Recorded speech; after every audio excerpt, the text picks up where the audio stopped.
الحمدللہ رب العالمین والعاقبۃ للمتقین والصلاة والسلام علی رسولہ الکریم اما بعد. آگے باب ہے باب رحم الصلاح. باب اس بیان میں ہے کہ ہتھیار گروی رکھنا.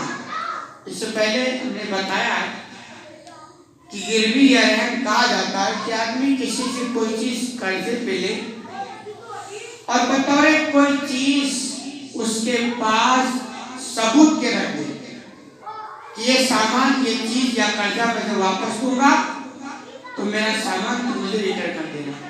اسی کو گروی یا رہن کہا جاتا ہے.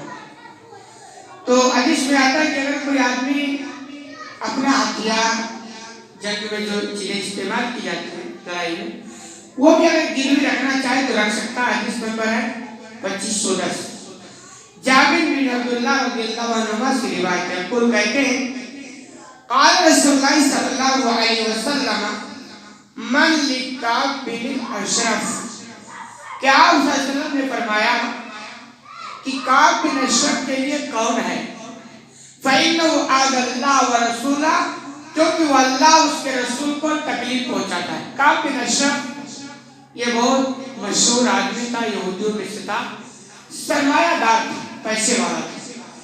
تو یہ مسلمانوں کو بڑی تکلیف پہنچایا کرتی تھی. اسلام کے خلاف زبردست یہ روڑا بنا ہوا تھا. بلکہ غزوہ بدر کے بعد یہ مکہ والوں کو جنگ پر ابھارتا تھا اور غزوہ بدر کے بعد یہ مکہ بھی گیا ہے یعنی مسلمان کے خلاف لوگوں کو بھڑکانے کے لیے. اور اللہ کے رسول صلی اللہ علیہ وسلم کا یہودیوں سے معاہدہ بھی ہوا تھا, اس کو بھی اس نے توڑ دیا تھا. تو وہ اس سماج کے لیے کینسر بن چکا تھا اور کہا کہ یہ جب تک رہے گا مکمل سماج میں اصلاح نہیں ہو سکتی ہے. اور اسلام کی ایک پالیسی ہے, اسلام چاہتا ہے کہ سماج سدھر کے رہے. اب اس سدھرنے میں جو روڑا بنے گا اسلام کہتا ہے اس کو سائڈ لگاؤ.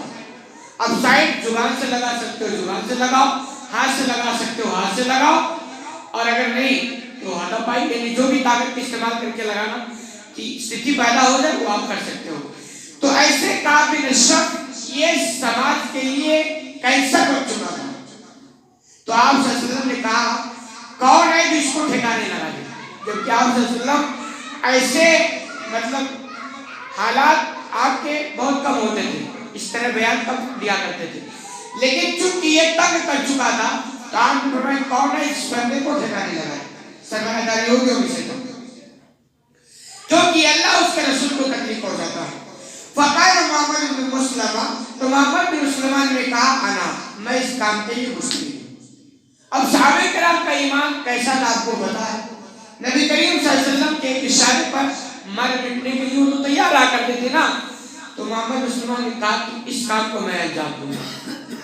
فاتا ہوں, چنانچہ یہ کعب بن اشرف کے پاس گئے چونکہ اس کو قتل کرنا تھا. تو حکمت اور تدبیر اور خوب اچھی طرح سمجھ لیں, جب بھی جنگ ہو, اسلام کا دشمن ہو, اسلام کے راستے میں روڑے بن جائے, اس کے خلاف توریہ بھی استعمال کیا جاتا ہے, جن میں دھوکہ دھڑی بھی چلتی ہے, مکر بھی چلتا ہے, یہ ساری چیزیں چلتی ہیں. چنانچہ یہ کعب بن اشرف کے پاس گئے. فقالا, اور انہوں نے اس سے کہا اردنا ان تسلفنا وسطن او وسطین, ہم تمہارے پاس اس لیے آئے کہ تم ہمیں بطور قرضہ ایک وسق یا 2 وسق غلہ دے دو. حالانکہ یہ مقصد نہیں تھا, یہ ہیلا تھا, مقصد کچھ اور تھا, آگے بھی وضاحت ہو جائے گی. تو انہوں نے کہا کعب بن اشرف سے کہ تمہارے اس لیے آئے ہیں کہ بطور قرض یعنی قرض ہم تم سے کوئی غلہ چاہتے ہیں. غلے کو انہوں نے کہا 1 وسق یا 2 وسق یا کو ایک پیمانہ تھا, جیسے کلو وغیرہ آ چکتا نا, ان کا ایک پیمانہ تھا. تو کہا اس پیمانے کے ساتھ ہم کو قرضہ دو. فقال ارهنوني نساءکم, تو اس نے کہا دے دیں قرضہ, لیکن تمہیں اپنی عورتوں کو رہن رکھنا پڑے گا, گروی رکھنی پڑے گی. اب دیکھیں کیا سوال کیا کہ عورتوں کو رہن پہ رکھنا پڑے گا. اب سمجھئے اس ڈیمانڈ سے اس کے مزاج کو پرکھیں کتنا بدماش قسم کا آدمی تھا. اور آپ نے ایسے ہی نہیں کہا کہ کون ہے جو اس کو ٹھکانا لگائے. بھئی مطلب کوئی شریف آدمی سے کی بات کہہ سکتا ہے کہ آپ ان عورتوں کو ہمارے حوالے کرو, اس کے بعد ہم یہ تمہارے مطالبات پورا کریں گے. اس نے کہا تمہیں اپنی عورتوں کو ہمارے گروی رکھنا پڑے. بہت بدماش قسم کا آدمی تھا اور خوب اچھی طرح پتا چل گیا تھا کہ جب تک یہ سماج میں رہے گا سماج کے لیے کیسے بنا رہے گا. پھر آپ نے کہا کون ہے جس کو ٹھکانا لگا. کالو کئی بار ہندو کا نشانہ. محمد عثمان نے کہا ہم اپنی عورتوں کو رحم کیسے رکھیں گے؟ حالانکہ اب چونکہ ایک حکمت کی بات ہے تو انہیں کیسے رکھیں گے؟ وَأَنْتَ أَجْمَلُ الْعَرَبِ, تم عرب کے بہت خوبصورت ہو.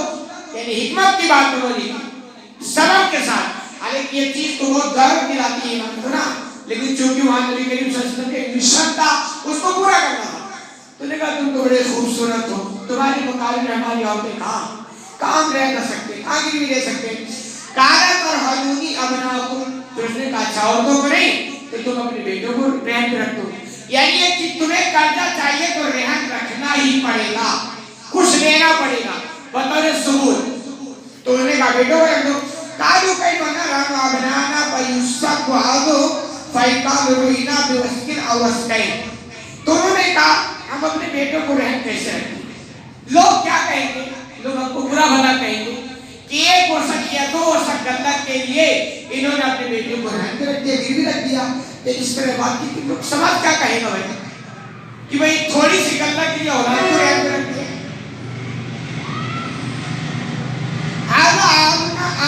علینا.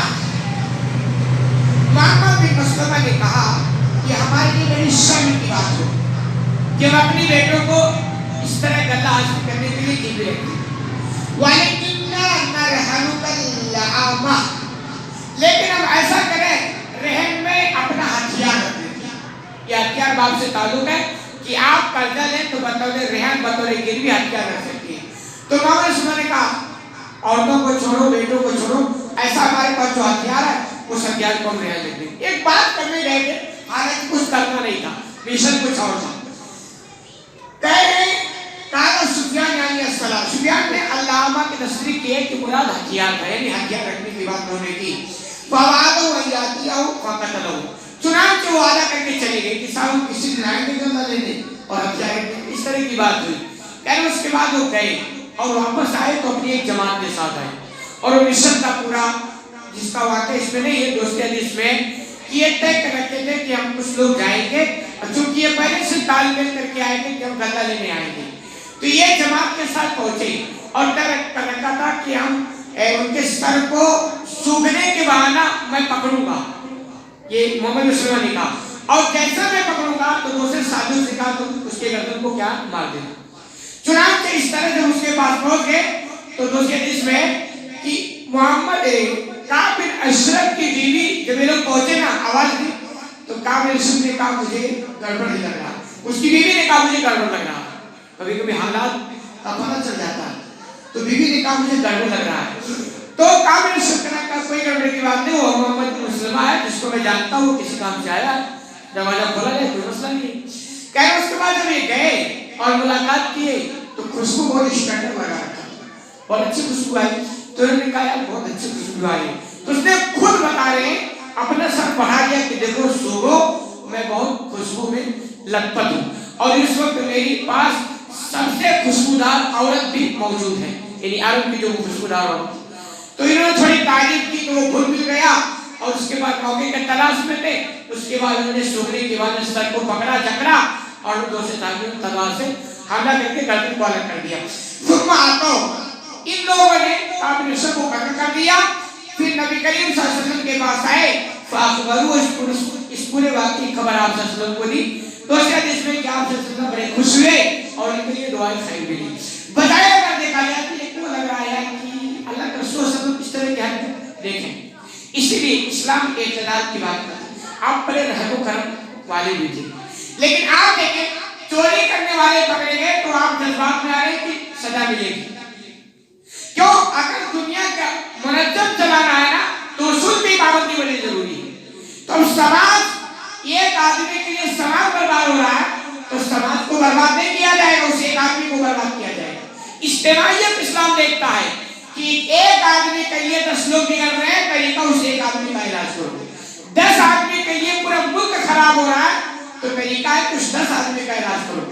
یہی سسٹم دنیا والے نہیں اپنا پاتے ہیں اسی لیے دنیا کے اندر برائیاں، منکرات اور اس طرح کی برائیاں دن بدن بڑھتی چلی جا رہی ہیں۔ اللہ رب العالمین سے دعا ہے کہ العالمین میرے کہنے سے زیادہ عمل کرنے کی توفیق عطا فرما، آمین۔